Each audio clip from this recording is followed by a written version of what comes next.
What if the next war isn't decided by tanks or jets, but by how many PAC-3 MSE interceptors are left in inventory? The Pentagon is pushing a 300% surge in production capacity. Lockheed Martin delivered 620 missiles in 2025, a record, and the Army now wants 2,000 a year by 2032. This is the scarce interceptor that stops ballistic and cruise threats midair. Stockpiles are thinning, demand is climbing. In modern conflict, it's not the launcher that matters. It's how many interceptors you can afford to fire. And right now, America is racing the clock. America's interceptor crisis. The PAC-3 Missile segment. Enhancement is nothing like you'd expect. It's not just another missile, but the heart of modern air defense that nations are suddenly racing to build faster than ever before. At first glance, it looks like a simple piece of hardware tucked inside the Patriot air defense system, yet its purpose and impact are enormous. This is the interceptor that actually stops incoming missiles, cruise threats, and other high-speed dangers in their tracks. Without it, even the most advanced launchers and radars are just metal on a field. What's shocking is not that the Pentagon wants more of them, but how urgently those missiles are needed. In late 2025 and into 2026, the U.S. government and Lockheed Martin struck a landmark agreement to boost production from around 600 to some 2,000 missiles annually over the next 7 years. It was a 300% increase driven by global demand and shrinking inventories. This dramatic expansion reveals a hard reality. The U.S. is firing these interceptors in real combat and running low, and has decided to move fast while rivals are developing faster, more complex threats. Unlike weapons that chase targets with explosion, the missile increases its lethality with the cutting-edge hit-to-kill technology, destroying threats through direct impact. It makes it far more precise and effective against maneuvering ballistic and hypersonic missiles. That precision and quality of these missiles is exactly why the Pentagon is focusing on missile production over new jets or ships. After all, in a real confrontation, having enough interceptors in the air can determine whether cities, bases, and allies stay safe. But why has the PAC-3 MSE suddenly become one of the most lethal weapons in America's defense strategy? Before we discuss this, don't forget to subscribe to our channel for more coverage on the U.S. Air Force and its latest weapons. Hit-to-kill physics and lethality.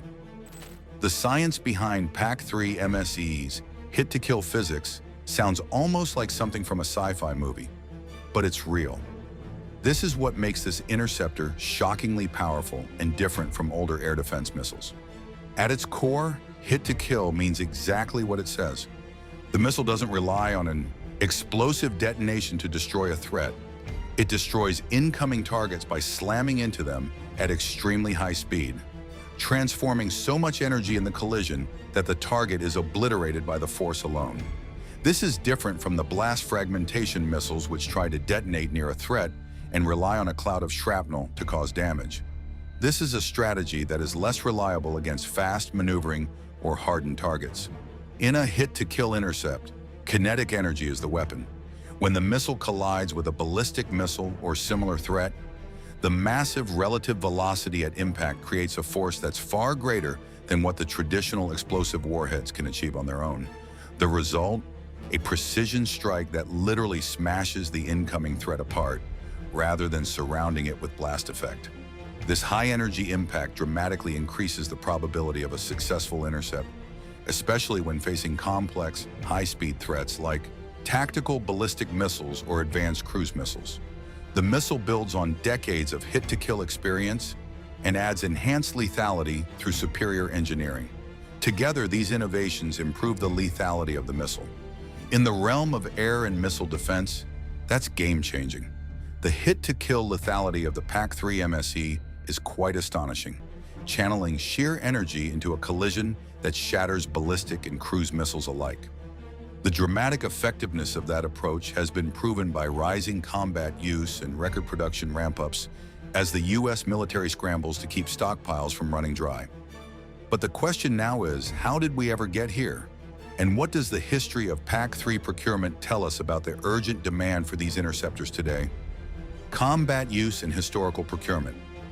Real-world events have reshaped the role and demand of the PAC-3 MSE, In the last few years, actual combat deployments, especially in Ukraine, have pushed interceptor stocks hard.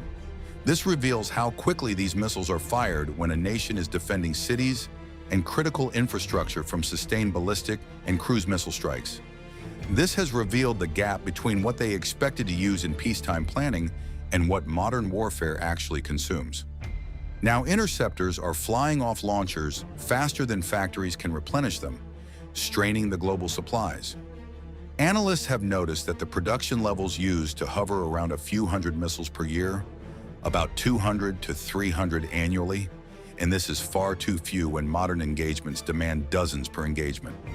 Record production years like 2025, when Lockheed Martin delivered 620 interceptors, represent important milestones but also remind us of the scale of demand.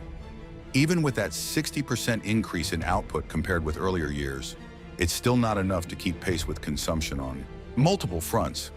That reality led the U.S. Department of War and Lockheed Martin to agree on a historic framework to expand annual production capacity to about 2,000 missiles over the next several years. This is more than 3 times the previous outputs under a long-term strategy focused on replenishing the U.S. inventories. The U.S. is rushing this new missile and has tripled production capacity, but it would be difficult to meet the Army's acquisition goal of tens of thousands of interceptors. But the U.S. Army is finding it difficult to surpass one bottleneck in this production process: the hidden production problem. The missile seeker, which is the tiny guidance brain that's nestled in the nose of a PAC-3 MSE interceptor, has quietly become one of the most important and scarce components in the entire Patriot air defense system. Without these seekers, the missile has no eyes. It has no way to identify, track, or hone in on high-speed threats like ballistic or cruise missiles, hypersonic weapons, or enemy aircraft. But the U.S. military is facing a bottleneck, affecting production and defense planning. For years, Boeing has been the sole producer of the Ka-band active radar seekers used in PAC-3 interceptors, and demand has surged faster than the existing production base can supply. Conflict after conflict, from Ukraine to the Middle East and rising tensions in the Indo-Pacific, has increased the pressure on Boeing's production line. To break this bottleneck, Boeing has responded with massive investments in expansion. In 2025, the company set new records, delivering 650 to 700 seekers and modernizing its facilities, including a new 35,000 square foot production expansion in Huntsville, Alabama, to increase capacity. Additionally, Boeing secured multi-year contracts worth about $2.7 billion to deliver over 3,000 seekers through 2030, with annual rates projected up to 750 units per year. This is a critical step toward aligning the seeker output with the accelerated build rates planned for the interceptors. Even with these moves, the seeker remains a pacing item. This means that how fast the seekers are made effectively sets the speed at which the entire PAC-3 industrial base can produce usable missiles, propulsion, and maneuverability. The PAC-3 MSE is a dramatic leap in how a missile accelerates through the sky and twists mid-flight to smack a threat at the last second. At the heart of this capability is a dual-pulse solid rocket motor that gives the interceptor a second burst of thrust. This allows it to chase threats farther out and up higher than older PAC-3 variants. This means that the missile can reach engagements earlier in a threat's flight and pursue fast, evolving threats with much more energy behind it, extending the defensive envelope. It's not about raw power, but command over flight. The larger control fins and upgraded actuators incorporated into the missile's design transform it from a straight-flying rocket into an incredibly nimble interceptor that can swerve and turn against highly maneuverable targets. These agile control surfaces give the missile a high level of precision in its terminal phase. It allows it to respond to sudden evasive moves by an incoming ballistic missile or cruise missile, making the interceptor far more lethal throughout its engagement window. These enhancements build on the PAC-3's existing hit-to-kill philosophy, where success is measured by the physics of collision itself. So, the propulsion and maneuverability together elevate the missile from a capable defender to a highly adaptable interceptor. Another highlight of the missile is the guidance and targeting, which is important for modern air and missile defense. Aside from its hit-to-kill lethality, the PAC-3 MSE carries several advanced features that set it apart from anything else in America's missile defense arsenal. Hey, if you're still watching, you're clearly into this as much as I am.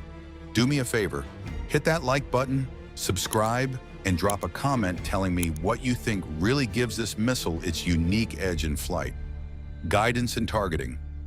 The PAC-3 MSE closes the gap between guessing where a threat is and actually destroying it. And it comes down to one piece of onboard electronics, which is an active K-band radar seeker. As the interceptor streaks toward its target, this seeker activates in the final seconds of flight and takes over, autonomously acquiring and tracking the incoming threat with high-resolution radar data instead of purely relying on direction from the ground systems. It selects the optimal aim point, adjusts the missile's path, and guides it into a direct intercept, turning the moment of impact into precise physics rather than chance. But the missile interceptor doesn't stop there. Recent improvements have equipped the seeker with upgraded algorithms that boost its performance in cluttered or contested environments. These are places where radar noise, decoys, and electronic interference are part of the battle landscape. These enhancements are improving signal processing and improving the missile's ability to discriminate real threats from decoy or clutter. It helps it stay locked on target even when multiple objects or jamming techniques try to confuse it. This gives a guidance and targeting system that's both smart and resilient. It blends mid-course data from ground radar and inertial navigation with its own radar picture at the last moment. This gives the PAC-3 MSE a kind of digital situational awareness as it closes with its objective.